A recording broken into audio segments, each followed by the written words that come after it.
bukan ke KPK pasif. Ini ada beberapa poin yang sebetulnya menurut saya sebagai aktivis anti korupsi juga secara pribadi saya melihat bahwa PT KAI adalah sarang koruptor. Mengapa saya katakan begitu? Berdasarkan informasi saya dapat, berdasarkan data-data, keterangan yang kami miliki, termasuk juga rekomendasi dari Komnas HAM, saya mengambil kesimpulan. Saya melihat adanya praktik pengosokan rumah dinas tanpa melalui prosedur hukum yang berlaku dengan dalih pengamanan aset negara, di mana saat ini tanah dan rumah golongan ini adalah golongan 3 yang diklaim sebagai miliknya PT Kereta Api tersebut belum masuk dalam daftar inventarisir aset perusahaan. Jadi belum masuk namanya dalam aktiva tetap atau modal dari perusahaan. Saya punya bukti soal itu sebagai prasarana kereta api. Oleh karena itu saya menduga adanya oknum-oknum di PT KAI yang memanfaatkan kondisi belum terinventarisirnya. Mereka ini diinventarisir sebetulnya sudah sejak tahun 80 diminta oleh Kementerian Dalam Negeri untuk melakukan pendataan aset begitu, tapi tidak pernah mereka lakukan. Saya melihat bahwa di sini adanya pihak-pihak tertentu dari oknum PT KAI untuk memperkaya diri sendiri maupun pihak ketiga. Itu artinya apa? Korupsi. Yang kedua, saya melihat adanya praktek komersialisasi dalam bentuk sewa menyewa, dalam bentuk merubah namanya sertifikatnya. Ada juga mafia tanahnya di sini yang di depan jalan tanah itu menjadi hak guna bangunan.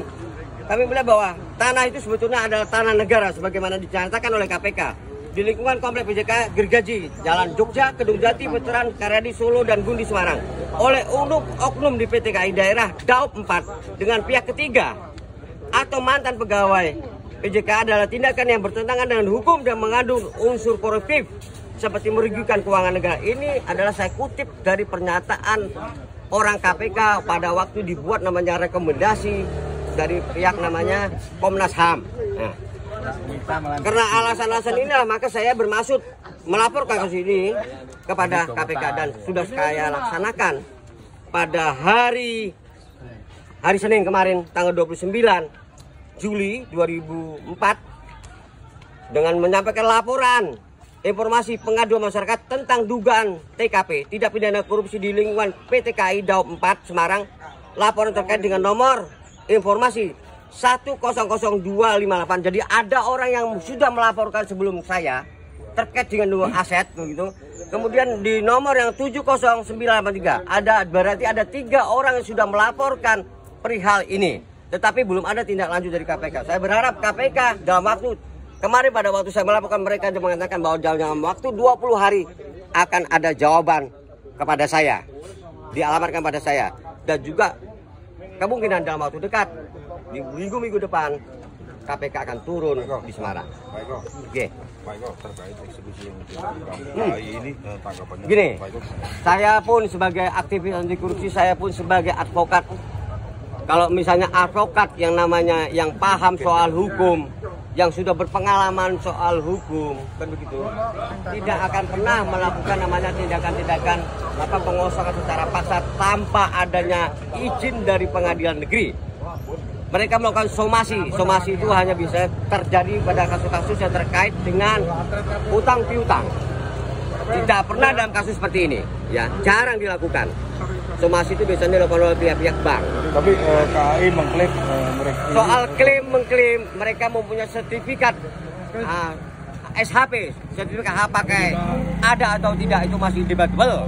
Masih bisa kita uji keabsahan dari sertifikat mereka itu terbitnya apakah ada namanya unsur koruptif, apakah ada namanya mafia hukum, mafia tanah di situ.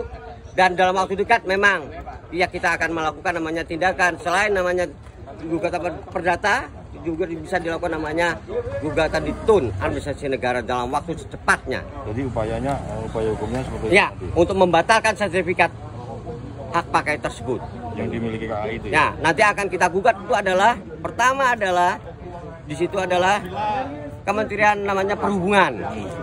Kemudian yang kita adukan lagi kita dalam gugatan itu jelas adalah BPN, ATR BPN. Kemudian kita gugat adalah Provinsi Jawa Tengah. Kan begitu. Soal peralihan hak itu harus izin dari gubernur.